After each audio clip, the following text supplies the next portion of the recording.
Le classement par équipe est un prix décerné lors du Tour de France à la meilleure équipe de la course. Créé en 1930, ce classement n'existait pas lors des premières décennies de l'épreuve. Bien que de nombreux coureurs avaient des sponsors, ils n'avaient pas le droit de concourir en équipe. Le créateur du Tour, Henri Desgranges, voulait que sa course récompense la force individuelle.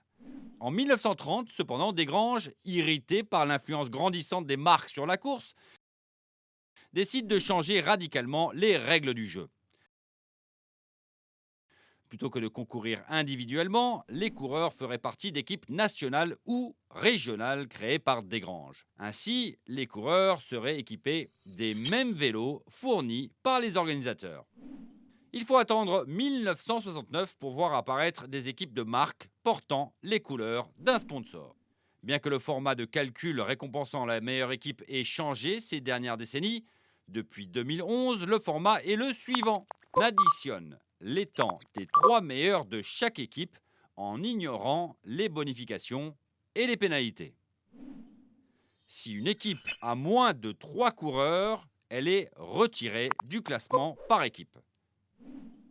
Il n'y a pas de maillot distinctif pour les premiers du classement par équipe.